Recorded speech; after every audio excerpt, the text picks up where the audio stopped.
We now enter Chapter 4, Manufacturing Outrage. If the previous chapter explained why political actors use scapegoating, this chapter explains how those ideas spread so quickly and become accepted by large numbers of people. The key insight is that outrage rarely travels alone. It moves through a system. Political speeches, traditional media, social media platforms, community influencers, radio stations, WhatsApp groups, and online content creators all play a role in amplifying certain messages while ignoring others. The flame symbol on this slide is deliberate. Outrage behaves much like fire. A spark alone may not cause significant damage, but when fuel, oxygen, and favorable conditions are present, it can spread rapidly. In political communication, the spark may be a speech, a viral video, a rumor, or a controversial statement. The fuel is often public frustration, economic hardship, or social anxiety. The media ecosystem provides the oxygen. One of the most important lessons in modern politics is that attention has become a valuable currency.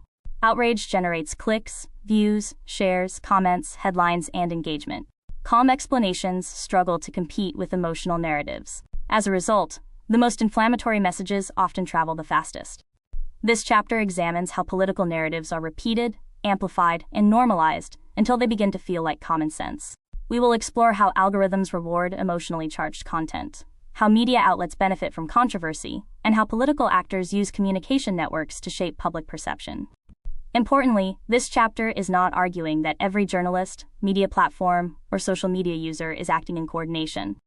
Rather, it demonstrates how different actors can unintentionally reinforce the same narrative, because they are responding to similar incentives: attention, engagement, profit, influence, or political advantage.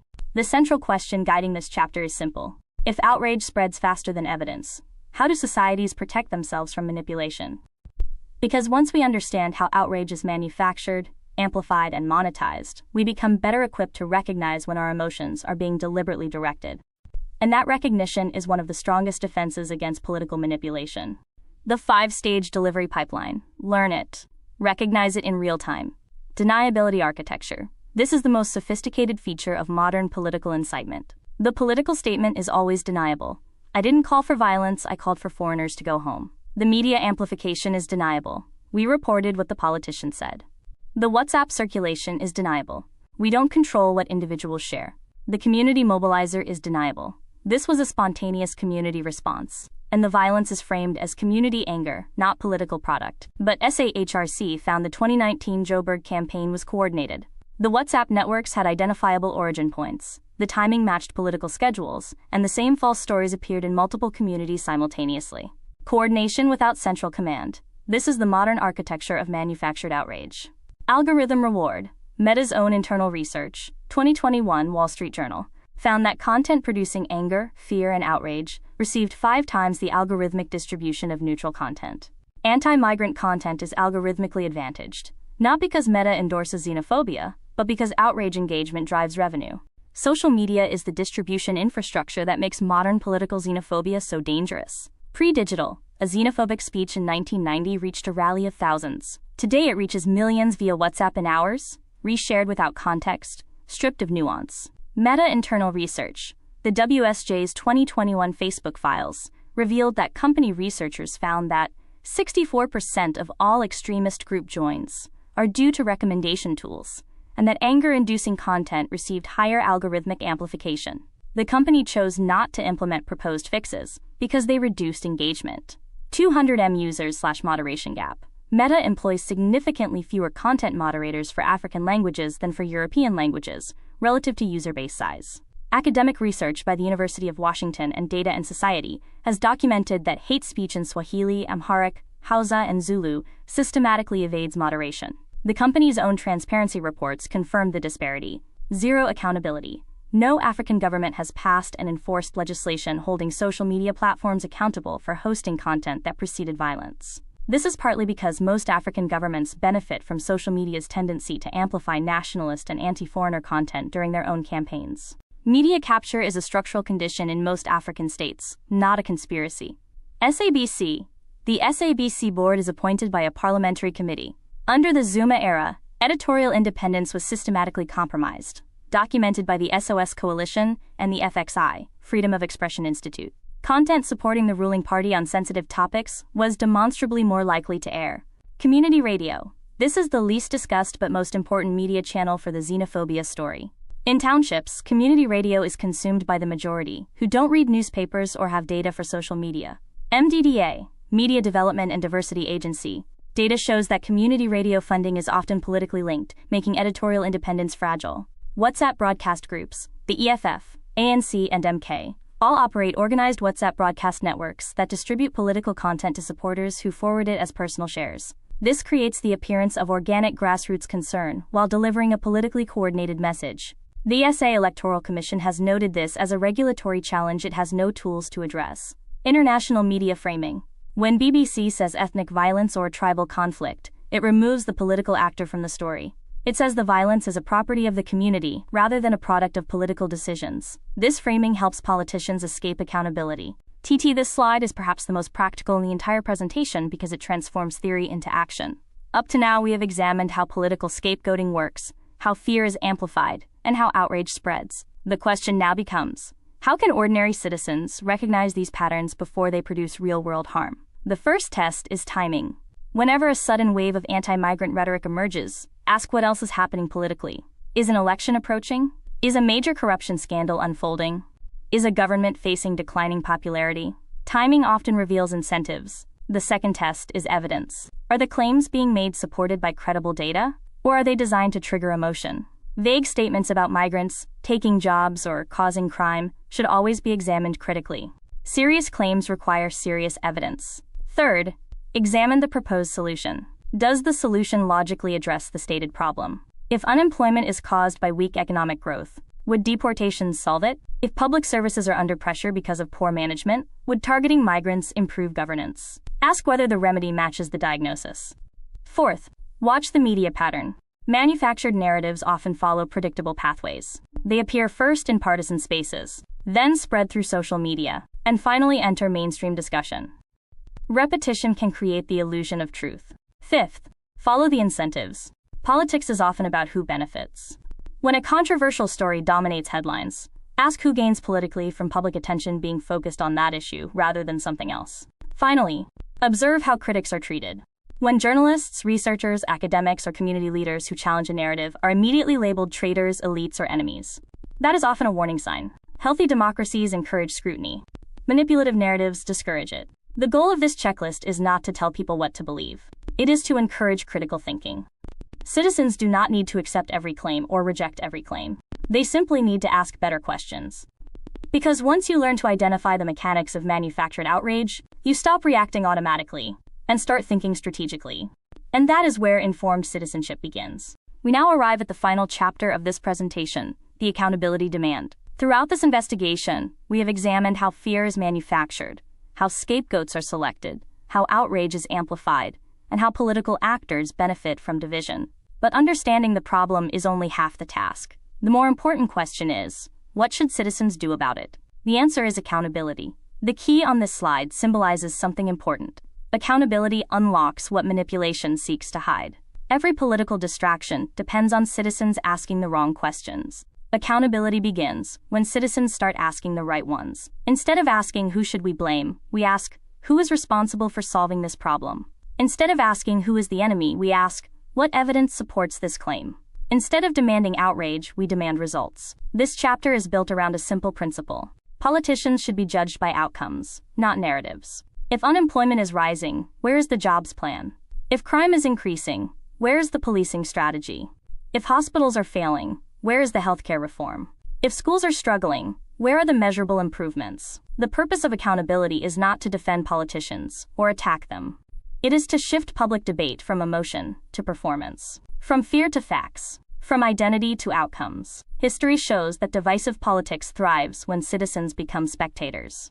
It weakens when citizens become investigators. Every time a politician points toward migrants, minorities, foreigners, or outsiders, citizens should immediately look in the opposite direction and ask, what issue is being avoided? That question changes everything. Because the strongest defense against manipulation is not censorship, outrage, or counter-propaganda. It is an informed public that refuses to be distracted. This final chapter is therefore not about migration. It is not about ethnicity. It is not about political parties. It is about democratic citizenship. The ultimate lesson of this presentation is simple. When citizens stop accepting scapegoats and start demanding accountability, the political incentives that sustain division begin to collapse. And when that happens, the trick no longer works. This slide represents the practical conclusion of the entire presentation. Everything we have discussed, from political incentives and scapegoating to media amplification and manufactured outrage, leads to one central idea. Citizens must learn to ask better questions. These 7 questions are designed to shift the burden of proof back where it belongs, onto those making the claims. The first question is evidence. If migrants are being blamed for unemployment, crime, housing shortages, or failing services, what is the actual data? Not rumors, not anecdotes, not isolated incidents. Evidence. The second question focuses on results. We have seen deportation campaigns, border crackdowns, shop closures, and anti-migrant operations across multiple countries. What happened afterward? Did unemployment fall? Did crime decline? Did services improve? If the policies worked, the results should be measurable. Third, ask about the structural cause. Even if migration disappeared tomorrow, what is the plan for job creation, education, healthcare, housing, and economic growth? A serious leader should have answers that extend beyond blaming others. The fourth question is often the most revealing. Why now? Migration is rarely a new phenomenon. If it suddenly becomes the dominant political issue, citizens should examine what political event, election, scandal, or accountability crisis may be occurring at the same time. Fifth, follow the incentives. Who gains politically from this campaign? Who receives media attention, public support, or a distraction from criticism? Politics is often easier to understand when we examine who benefits. Sixth, examine the record. Before blaming migrants, what has the politician actually achieved in office? What happened to previous promises, budgets, and development plans? Finally, ask about accountability. If inflammatory rhetoric contributes to violence, will leaders condemn it consistently? Will they support prosecution of those responsible, regardless of status or political affiliation? These questions do not tell citizens what to think. They teach citizens how to think. Because democracy is strongest when leaders are questioned, evidence is demanded, and accountability is non-negotiable. The moment citizens stop accepting slogans and start demanding answers, the political value of scapegoating begins to disappear. And that is precisely why these 7 questions matter. This slide is perhaps the most important in the entire presentation because it moves us from diagnosis to solutions. It is not enough to expose scapegoating. We must also ask what effective governance actually looks like. Notice the pattern on the left. Every popular anti-migrant slogan promises action, but none of those slogans creates a single job, builds a single house, hires a single doctor, or prevents a single crime. Blaming foreigners may generate headlines, votes, and social media engagement, but it does not solve the underlying problem. Now compare that to the right side of the slide. Real governance focuses on causes, not scapegoats. If unemployment is the problem, the solution is industrial policy, manufacturing, skills development, entrepreneurship support, and investment in productive sectors of the economy. Countries that have expanded employment successfully did so through economic planning, not anti-migrant campaigns. If housing is the problem, the answer is tackling corruption, improving land management, increasing construction, and ensuring that housing budgets reach their intended purpose. No housing crisis has ever been solved by blaming migrants. If healthcare systems are under pressure, governments must invest in hospitals, train medical professionals, improve procurement systems, and retain skilled workers. Narratives do not heal patients. Functioning institutions do. If crime is the concern, evidence consistently points toward better policing, stronger justice systems, youth opportunities, rehabilitation programs, and community partnerships. Crime falls when governance improves, not when fear is amplified. The broader lesson is simple. Every hour spent debating who to blame is an hour not spent discussing what works. Manufactured outrage thrives because it redirects public attention away from measurable solutions. Citizens should therefore develop a simple habit. Whenever a politician identifies a scapegoat, ask what policy they are proposing.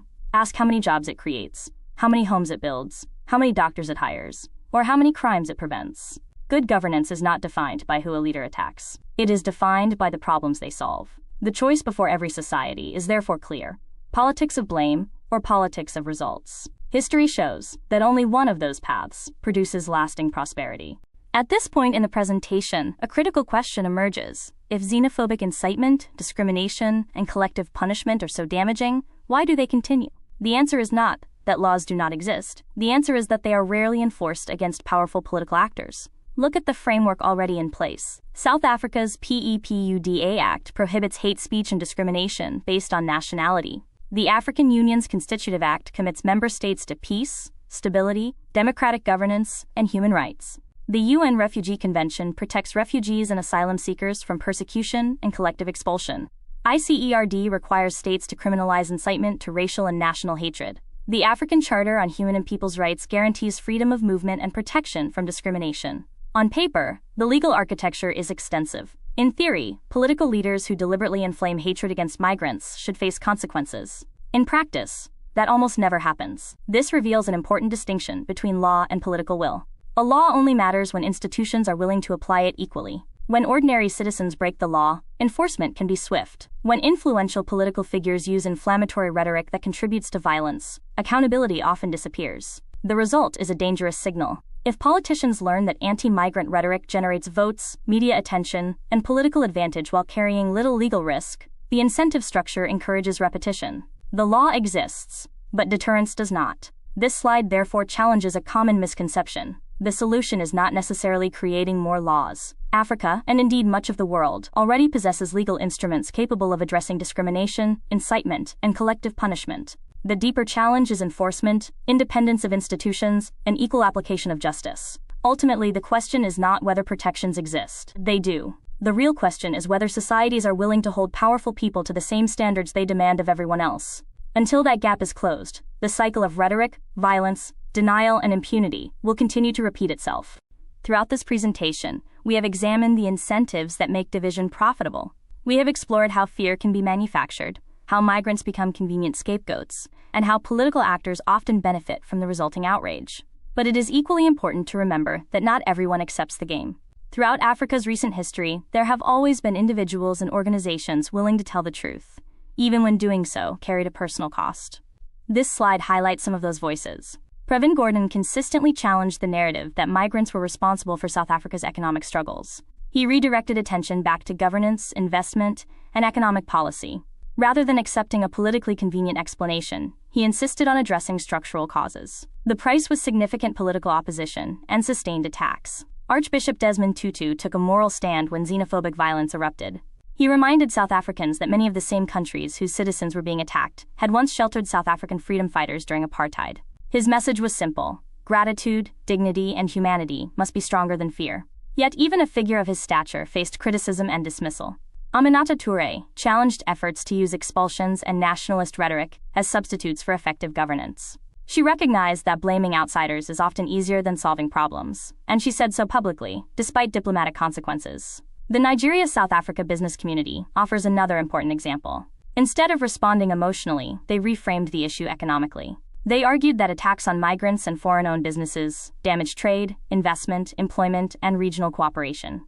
In doing so, they shifted the conversation from identity to outcomes. The lesson is powerful. Resisting division is rarely free. Those who expose manipulation are often labeled naive, elitist, unpatriotic, or out of touch. Yet history consistently shows that progress depends on people willing to challenge popular narratives when those narratives are false. Every generation faces a choice: join the crowd or question the script. These individuals chose the latter. They remind us that courage is not merely speaking when it is safe. Courage is speaking when there is a cost.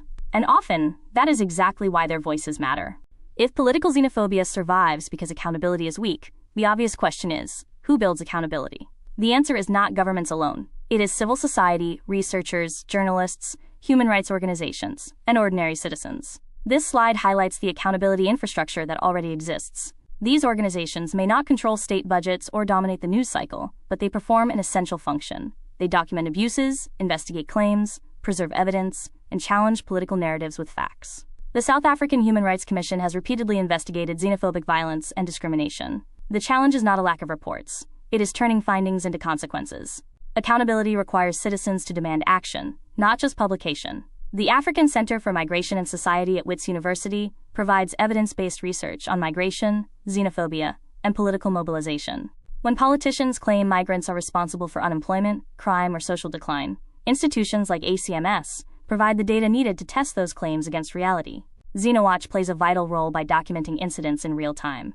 Without evidence, denial is easy. With evidence, patterns become impossible to ignore. The African Diaspora Forum demonstrates that affected communities are not passive victims. They organize, advocate, challenge misinformation, and build solidarity across borders. Media Monitoring Africa performs another critical task. By tracking how stories are framed, narratives influence public opinion. and public opinion influences political outcomes. Monitoring the media means monitoring one of the most powerful forces in politics. The broader lesson is simple. Democracy does not defend itself. Accountability is an ecosystem. It depends on researchers producing evidence, journalists investigating claims, institutions documenting abuses, civil society mobilizing citizens, and ordinary people refusing to accept slogans instead of facts. When political actors manufacture outrage, accountability infrastructure provides the antidote.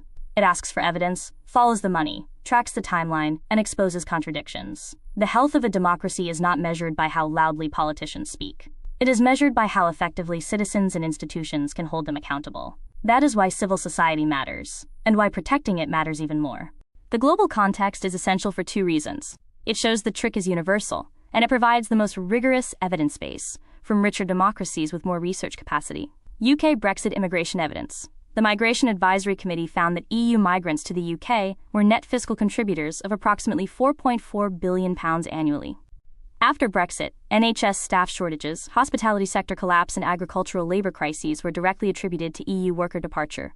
The specific claim, EU migrants are causing problems, was empirically false. The political result, 52% leave, was real. False claims can win elections. France Le Pen, the term Great Replacement, was coined by French writer Renaud Camus. Le Pen absorbed it into mainstream politics. Her 41.5% in 2022 forced Emmanuel Macron to adopt progressively tougher immigration rhetoric, showing the mainstreaming effect of anti-migrant populism. Trump immigration claim. Multiple academic studies, including from the Cato Institute, a conservative think tank, found that immigrants in the U.S. commit crimes at significantly lower rates than native-born citizens. This was reported extensively. The claim about, quote, rapists and murderers was repeated thousands of times anyway. A lie repeated 1,000 times is more electorally powerful than a truth published once in an academic journal. You now have something that most people consuming political media do not have: the operating manual. You know that xenophobic rhetoric spikes with the election cycle, not with migration levels. You know the 5 stages of the scapegoating process. You know the 7 questions that expose the trick. You know which civil society organizations to support and which data to use. None of this requires extraordinary courage. It requires knowing and then doing. Know the trick. Refuse the frame. Demand accountability. Build solidarity. In that order. We came into this video with one question. Are politicians using xenophobia to hide their failures?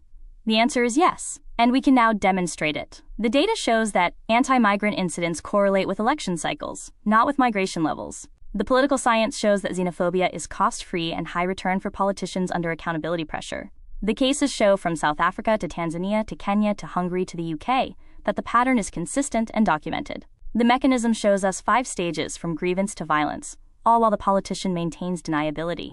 And the evidence shows every time that removing migrants does not fix unemployment, does not fix housing, does not fix healthcare. Because the politician's claim was never true. It was a trick. The politician who blames the Somali shopkeeper for your unemployment is the same politician who failed to build the factory that would give you a job. The mask is off. Now you see it. Ask better questions. Demand better answers. Vote for better governance. This has been Griotwave Academy. Subscribe. Share this video. Come back next week for the next episode in the African Civilisations Series. Africa's liberation begins with its citizens refusing to be manipulated. That begins with you. Before you go, help this message reach more people. If you learned something new today, like the video, subscribe for more deep dives, and share this with someone who still thinks Africa is a country. Small conversations can challenge big misconceptions, and every share helps expand understanding. If you want to explore this topic further, scan the QR code for additional resources, recommended readings, maps, and extended discussions. There is far more to Africa than what can fit into a single episode, and this is only the beginning of a much deeper journey into the continent's history, cultures, people, and future. And if you'd like a deeper dive into any topic related to Africa or Pan-Africanism, leave a comment below and we'll cover it in a future video. Here is a pattern so consistent, it should be written in every political science textbook. Unemployment is 33%. The president does not call a press conference about unemployment. Schools are crumbling. The minister does not hold a summit about schools. Corruption cases pile up. The party does not call for accountability. But elections are 6 months away, and suddenly, migrants are the most important topic in the country. Suddenly there are speeches, rallies, task forces, raids on foreign-owned shops, deportation campaigns. Suddenly, the foreigner is the reason you don't have a job. Is that a coincidence? Or is it a strategy? Today we examine the oldest trick in the political playbook, manufactured fear of the outsider, and we document exactly who uses it, when they use it, and what they are hiding when they do. Before we continue, it is important to understand the mission behind Griot Wave Academy. This platform was created to preserve knowledge, culture, music, and stories that often go unheard or are forgotten. Griot Wave is not just about content. It is about building independent systems of learning, creativity, and empowerment. Through books, audio, technology, and media, the goal is to transform timeless wisdom into practical tools for today's generation and future generations. This slide brings together the central argument of this entire investigation and applies it to one of the most visible forms of division on the continent today: xenophobia. Our case is not that migration tensions are imaginary or that communities do not face genuine economic pressures. Our case is that those pressures are often politically weaponized. The quote at the top captures the core thesis. Political xenophobia frequently follows a recognizable pattern. Economic frustration rises, public anger grows, elections approach. Instead of addressing unemployment, corruption, failing services, or inequality, political actors redirect that frustration toward a visible target: migrants, foreigners, or outsiders. The first question we examine is incentive. Why does scapegoating work politically? The answer is simple. It shifts attention away from performance and toward identity. It transforms difficult policy questions into emotional debates. Most importantly, it allows leaders to channel public anger without addressing the underlying causes of that anger.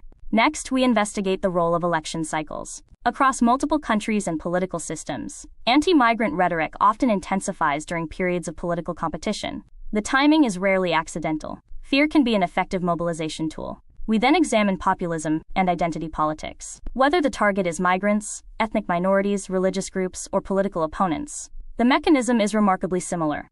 Create an us versus them narrative and present division as a solution. The fourth area focuses on outrage production. Modern media ecosystems and social media platforms can amplify emotionally charged content far more effectively than nuanced policy discussions. The result is a cycle where outrage becomes both politically useful and commercially profitable. Finally, we ask the most important question: what should citizens demand instead? Accountability. Evidence. Solutions. Results. The ultimate lesson is this: whenever politicians ask citizens to fear one another, citizens should ask a different question: who benefits from that fear? Because the moment we understand the incentive structure behind division, its power begins to weaken.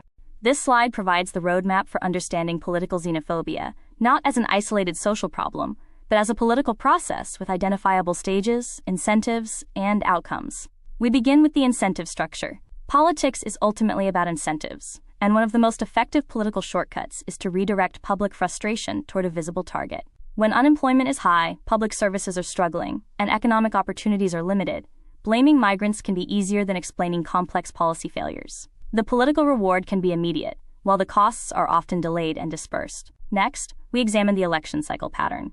One of the questions this presentation asks is whether spikes in anti-migrant rhetoric occur randomly or whether they tend to coincide with periods of political competition. Across multiple countries, we find recurring patterns where identity-based messaging intensifies as elections approach, and public attention becomes more politically valuable. The third section focuses on the populist toolkit.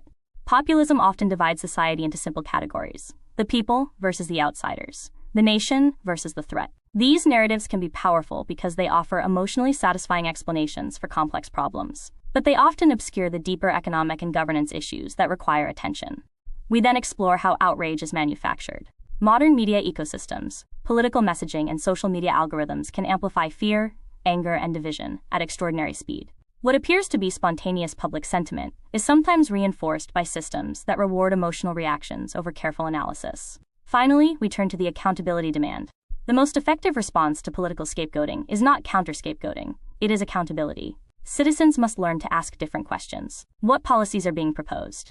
What evidence supports the claims being made? Who benefits from this narrative? What problems remain unsolved while attention is focused elsewhere? The central lesson is straightforward. Xenophobia is often most effective when it appears natural and inevitable. This presentation seeks to make the process visible, because once people understand the mechanics behind the message, they become far less likely to be manipulated by it. Understanding the pattern is the first step toward breaking it.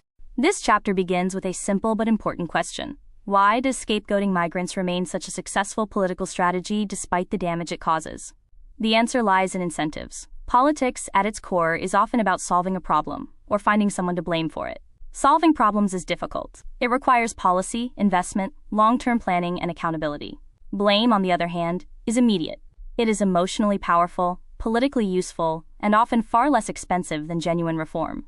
When economies struggle, unemployment rises, or public services deteriorate, citizens naturally demand answers. The danger comes when leaders redirect that frustration away from policy failures and toward visible groups that have limited political power. Migrants become convenient targets because they are visible, easily identified, and often unable to effectively defend themselves in the public arena.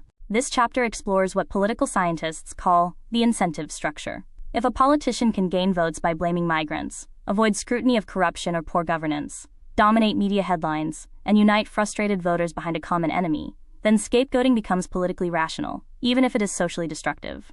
The key insight is that xenophobia is rarely just about migrants. It is often about power. The migrant becomes the symbol, but the real objective is managing public anger, controlling political narratives, and preserving support. Throughout this chapter, we will examine how this mechanism works, why it repeatedly appears during periods of economic stress and electoral competition, and why the same patterns emerge across different countries, cultures, and political systems.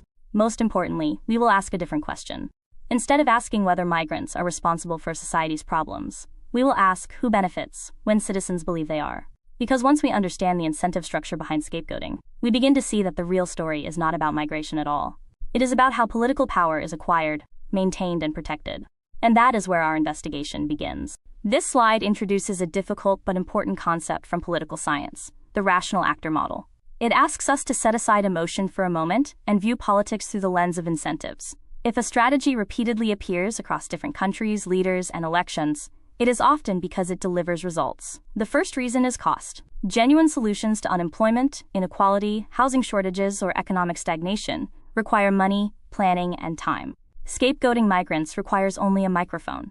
It is one of the cheapest political strategies available. Second, it generates an immediate emotional response. Human beings react more quickly to fear than to policy proposals. A speech warning of an external threat can mobilize attention in minutes, while a detailed economic reform plan may struggle to generate interest. Politicians understand this psychological reality and often exploit it. Third, scapegoating creates a convenient accountability shield. If unemployment remains high, blame the migrant. If crime rises, blame the migrant. Because the claim is often impossible to fully prove or disprove, it becomes a politically useful explanation for complex social problems. Fourth, it unites otherwise divided constituencies. Wealthy and poor citizens, urban and rural voters, different ethnic groups, and competing political factions can all be rallied around a common perceived threat. The focus shifts away from their differences and toward a shared target. Fifth, it weakens opponents. Anyone challenging the narrative can be portrayed as out of touch, unpatriotic, or more concerned with outsiders than citizens. This places critics on the defensive and changes the terms of the debate. Finally, media amplification multiplies the effect. Controversial statements, raids, protests, and confrontations attract attention. News coverage spreads the message further, often giving politicians free publicity and reinforcing the narrative. The key lesson is that xenophobia often persists not because it solves problems, but because it serves political incentives. Understanding those incentives helps us see the strategy for what it is. The question citizens must ask is not, who are we being told to blame, but rather, who benefits when we do? This slide exposes one of the most powerful tools in the political scapegoating playbook, the substitution of causes. Instead of addressing the real sources of a crisis, public attention is redirected toward a simpler, more emotionally satisfying explanation. Notice the pattern. On the left are complex governance failures that developed over years or even decades. High unemployment is linked to economic structure, industrial policy, investment levels, skills development, and business growth. Healthcare crises emerge from funding decisions, management failures, infrastructure challenges, and policy choices. Housing shortages, education outcomes, and crime trends are similarly influenced by multiple interconnected factors. On the right, those complex problems are reduced to a single target: migrants. This is what political scientists call a displacement strategy. Rather than solving a difficult problem, leaders redefine the problem. The public is encouraged to focus on who can be blamed rather than what must be fixed. Why is this effective? Because governance failures are complicated. They require evidence, patience, and difficult conversations. Scapegoating offers something much simpler: a visible enemy and a straightforward explanation. It transforms frustration into anger, and anger into political support. The danger is that while public attention is focused on the manufactured distraction, the underlying issues remain unresolved. Jobs are still not created. Schools do not improve. Hospitals remain under pressure. Crime continues. The narrative changes, but the reality does not. This is why the title of this slide is so important. The mechanism is not merely about blaming migrants. It is about concealing failure. The distraction becomes a shield that protects poor governance from scrutiny and accountability. The key question citizens should ask whenever they hear a politician blaming migrants for society's problems is this: if every migrant disappeared tomorrow, would the underlying problem actually be solved? If the answer is no, then the issue was never migration in the first place. The issue was governance, and the distraction has done exactly what it was designed to do: shift attention away from those responsible for fixing it. The cost-benefit calculator is the diagnostic tool. When you hear anti-migrant rhetoric, run this calculator: zero legal cost. This cannot be overstated. The Promotion of Equality and Prevention of Unfair Discrimination Act, PEPUDA, in South Africa, has provisions against hate speech. It has never been successfully used against a politician for anti-foreigner incitement. The most documented example of political incitement, Zulu King Speech 2015, KZN Politicians 2019, resulted in government inquiries that went nowhere and zero prosecutions. The asymmetry is the key insight. Every single cost to the politician is low or zero. Every single benefit is medium to high. In a rational actor model, this means anti-migrant rhetoric will be consistently deployed by politicians facing difficult electoral environments, regardless of what they personally believe. This is not about whether the politician is a good or bad person. It is about whether the system incentivizes this behavior. And right now, it does. Transition. If xenophobia were a genuine community response to migration, it would be constant, proportional to the presence of migrants, not to the proximity of an election. But it is not constant. It spikes. It spikes precisely when elections approach, when corruption charges mount, when economic news is bad. That timing is the evidence. Today we look at 8 cases. This slide takes the argument from theory to incentives. If we want to understand why anti-migrant rhetoric continues to appear across different countries and political systems, we must ask a fundamental question. What are the costs and benefits for the politician using it? When viewed through that lens, the pattern becomes easier to understand. On the left side of the slide, we see the costs.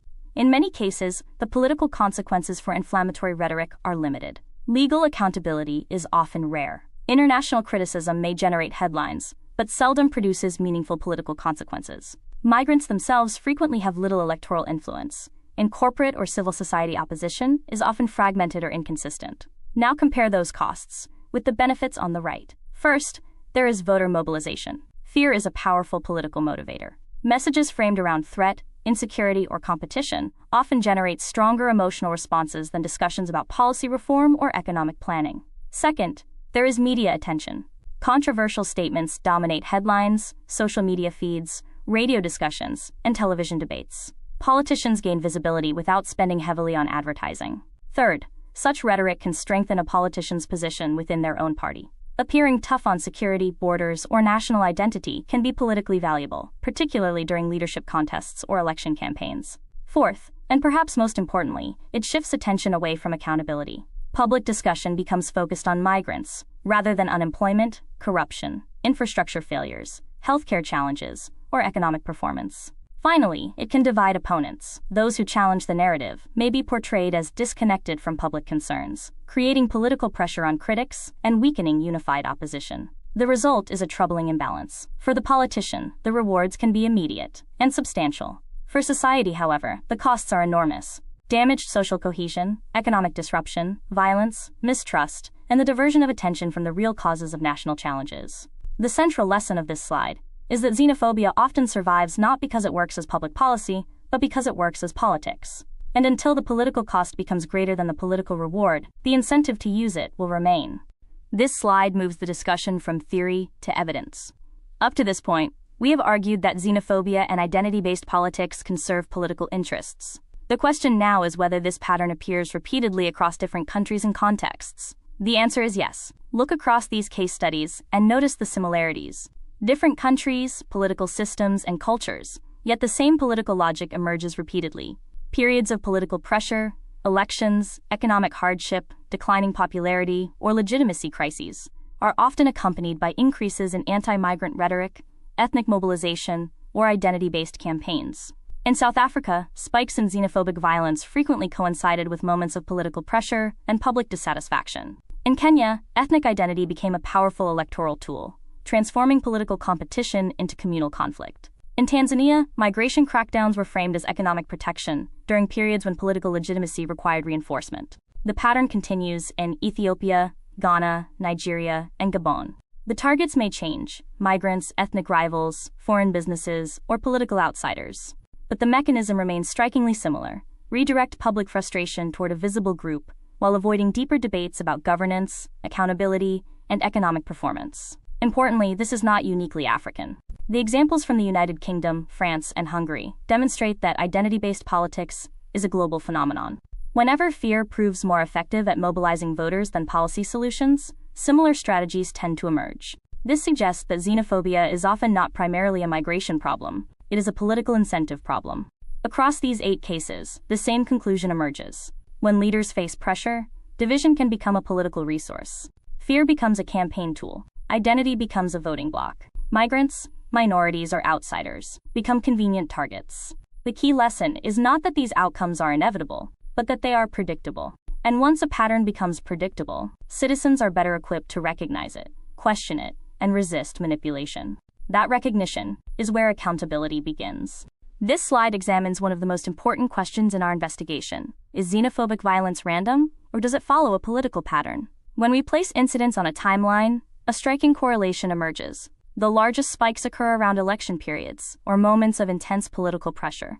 Notice the peaks in 2008, 2014-15, 2019, and 2021. These are not isolated events. They align with periods when political leaders faced heightened scrutiny, electoral competition, economic dissatisfaction, or legitimacy challenges. Now, correlation alone does not automatically prove causation. However, political science teaches us to look for recurring patterns. If the same outcome repeatedly appears under similar political conditions, we must ask whether there is an underlying mechanism connecting them. That mechanism may be incentive. Elections create pressure. Pressure creates a demand for narratives that mobilize voters and redirect frustration. Xenophobia can become one such narrative. It transforms complex issues such as unemployment, service delivery failures, corruption, inequality, and economic stagnation into a simpler story with a visible target. What is particularly revealing is what happens between these peaks. The underlying economic challenges often remain relatively constant, yet the intensity of anti-migrant rhetoric and violence fluctuates dramatically. If migrants were truly the root cause of these problems, we would expect the anger to remain constant. Instead, it appears to rise and fall with political cycles. This does not mean every incident is orchestrated, or every participant is politically motivated. Real frustrations exist. Communities face genuine hardships. But this chart suggests those frustrations are often activated, amplified, or redirected during moments when political actors have the greatest incentive to do so. The significance of this slide is not merely historical. It is predictive. If xenophobic incidents repeatedly surge around elections and political crises, citizens can learn to recognize the warning signs before violence occurs. The central lesson is simple. When anti-migrant rhetoric suddenly intensifies during periods of political pressure, we should ask a critical question. Is this really about migrants? Or is it about politics? Because understanding that distinction may be the first step toward preventing the next cycle of division and violence. This slide is one of the most important in the entire presentation, because it shifts the discussion from abstract theories to documented public statements. Throughout this investigation, we have argued that xenophobia is often politically useful. Here we examine what political leaders actually said, when they said it, and what happened afterward. Notice the pattern. In each case, inflammatory language was directed toward migrants, foreigners, or outsiders, during periods of political pressure, electoral competition, or legitimacy challenges. The language differs, but the underlying message is remarkably similar. National problems are linked to external groups rather than policy failures or governance shortcomings. Equally important is the timing. These statements did not emerge in political vacuums. They occurred during election cycles, moments of declining popularity, coalition negotiations, service delivery crises, or periods when leaders needed to demonstrate strength and decisiveness. Context matters because political rhetoric is rarely accidental. Another striking feature is the gap between cause and consequence. Public figures often deny responsibility for violence that follows their words. Yet social science research consistently shows that political language shapes public attitudes, influences perceptions of threat, and can legitimize hostility toward targeted groups. Words do not exist in isolation. They create social and political environments. This slide does not argue that every politician intends violence. Rather, it highlights how rhetoric can normalize suspicion, fear, and division. Once outsiders are portrayed as threats, burdens, criminals, or competitors, hostile actions become easier to justify in the minds of some listeners. Most importantly, these examples reveal that xenophobia is not simply a grassroots phenomenon. It is often reinforced from above through speeches, interviews, campaign messages, and public statements that frame migration as the source of broader societal problems. The key lesson is accountability. Citizens must judge leaders not only by their policies, but also by the narratives they promote. When politicians repeatedly direct public anger toward vulnerable groups, we should ask a simple question: are they solving problems or redirecting blame? Because history shows that rhetoric can be a warning sign, and recognizing that warning sign early may help prevent division from escalating into violence. We now move into Chapter 3, the Populist Toolkit. Up to this point, we have examined incentives, election cycles, and documented case studies. The next question is obvious. What is the actual mechanism that transforms public frustration into political support? The answer is populism. Populism is often misunderstood as an ideology. In reality, it is better understood as a political method, a toolkit that can be used by leaders across the political spectrum. Its power lies in its simplicity. It divides society into two groups: the people and the enemy. Everything else follows from that distinction. The mask on this slide is symbolic, because populism often disguises complex realities behind simple stories. Economic decline becomes the fault of migrants. Corruption becomes the fault of outsiders. Unemployment becomes the fault of foreign competition. Structural problems are hidden behind emotional narratives. This chapter explores what we call the identity fear mechanism. First, a population experiences genuine hardship. Then a political entrepreneur identifies a target. Next, that target is portrayed as a threat to jobs, culture, security, or national identity. Finally, fear is converted into political loyalty. What makes this strategy so effective is that it does not require solving the underlying problem. It only requires convincing enough people that someone else is responsible for it. Importantly, this is not a uniquely African phenomenon. The same techniques have appeared across Europe, North America, Asia, Latin America, and Africa. The targets change. The language changes. The political context changes. But the playbook remains remarkably consistent. Throughout this chapter, we will dissect that playbook step by step. We will identify the recurring narratives, the emotional triggers, the media amplification systems, and the political incentives that sustain them. Because once you understand the toolkit, it becomes much harder to be manipulated by it. The goal of this chapter is not to tell people what to think. It is to reveal how political fear is manufactured, how identity is weaponized, and how division is transformed into votes. When the trick becomes visible, it begins to lose its power. This slide introduces the academic definition of populism and provides a framework for understanding many of the political dynamics discussed throughout this presentation. Importantly, populism is not inherently left-wing or right-wing. It is a political logic that divides society into two opposing camps: the people and the enemy. The first step is creating the idea of the pure people, a community defined not only by who belongs, but by who does not. Political identity becomes rooted in the distinction between insiders and outsiders. The second step is identifying, quote, the dangerous other. Complex problems such as unemployment, crime, housing shortages, or economic decline are attributed to a visible target, often migrants, minorities, or external actors. Structural causes become secondary to a simpler, more emotionally compelling explanation. The third element is the strong leader. The populist presents themselves as the authentic voice of the people, claiming that institutions, democratic checks, and established procedures are obstacles to urgent action. This is reinforced by an emergency narrative. Society is portrayed as facing an immediate crisis that demands decisive action. The result is pressure to bypass debate, scrutiny, and accountability in the name of protecting the nation. A fifth feature is the idea of a rigged system. When promises fail or policies do not deliver results, responsibility is shifted to outsiders, hostile forces, or corrupt institutions. Failure is externalized rather than examined. Finally, independent media, researchers, and fact-checkers become targets. Those who challenge the narrative are portrayed as biased, elitist, or disconnected from ordinary citizens, weakening democratic accountability. The power of populism lies in its simplicity. It transforms complicated social and economic realities into emotionally satisfying stories with clear heroes and villains. But when simple narratives replace evidence, accountability, and genuine solutions, they can become deeply harmful. Understanding this framework helps us recognize the pattern whenever it appears. Once we can identify the mechanism, we are far less vulnerable to manipulation and far better equipped to demand real solutions.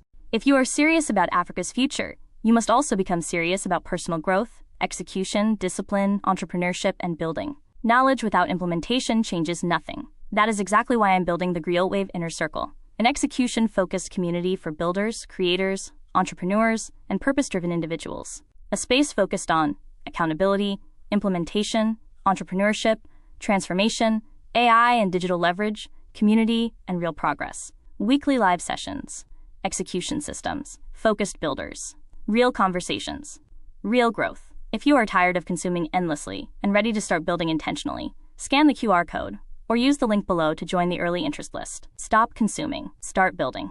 Don't build alone. Join the Griot de Lave inner circle and connect with a community focused on real execution and transformation. Scan the QR code to begin. Autochthony is the academic term, but it is essential to use it because it reveals the pattern across very different seeming situations. Côte d'Ivoire, Ivoirité. This is the single most instructive case on the continent. Henri Konan Bédier invented Ivoirité in 1993, specifically to disqualify Alassane Ouattara from the presidency. Ouattara's father was from what is now Burkina Faso, making him not truly Ivorian by Bédier's invented criteria. The concept was absorbed into the constitution. 2 civil wars, hundreds of thousands displaced, and a split country followed. This is what political identity construction produces. And it began as one man's electoral strategy. Nigerian indigene system. This is written into Nigerian law. State residency rights, educational quotas, and civil service positions are allocated on indigene basis. The policy was inherited from colonial administrative categories and has never been reformed. It is a legal framework for autochthony, embedded in the Constitution. Operation Doudoula, the SA movement led by Nalan Lux, emerged in 2021 as a grassroots operation evicting foreign nationals from townships. It was adopted as rhetoric by mainstream political parties, ANC-MK, who saw its electoral resonance. This is textbook populist movement right-pointing arrow political capture. This slide reveals the mechanics of political scapegoating. What often appears to be spontaneous public anger is, in many cases, a predictable sequence of political actions that transforms legitimate grievances into targeted hostility. The first stage is identifying the grievance. Importantly, the underlying problems are usually real. Unemployment, housing shortages, crime, failing public services, and economic insecurity are genuine concerns. The politician does not invent the frustration, they inherit it. The second stage is attaching a face to the problem. Complex systems are difficult to explain, but a visible target is easy to understand. Instead of discussing economic policy, corruption, or structural inequality, attention shifts to a person or group that can be seen and identified. The abstract becomes personal. The third stage is amplification. Through speeches, media appearances, social media, community meetings, and informal networks, a connection is repeatedly reinforced.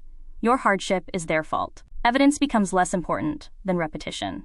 Over time, the narrative begins to feel like common sense. The fourth stage is the call for action. Raids, deportations, closures, restrictions, or other highly visible measures are presented as decisive leadership. Whether these actions solve the underlying problem is often secondary. Their primary political value lies in demonstrating action and creating the perception of control. The final stage is the political reward. Some voters conclude that the leader is doing something about their concerns. Support increases, accountability decreases, and attention shifts away from the original governance failures that created the frustration in the first place. What makes this process so powerful is that it is self-reinforcing. The underlying problems remain unresolved, which creates new grievances. Those grievances can then be redirected toward new targets in the next political cycle. This is why understanding the process matters. Once we recognize the pattern, we begin to see that the true issue is often not the group being blamed, but the political incentives driving the blame. The central lesson of this slide is simple. Scapegoating is not a solution strategy. It is a diversion strategy. It transforms public frustration into political capital, while leaving the root causes untouched. And that is why the cycle repeats.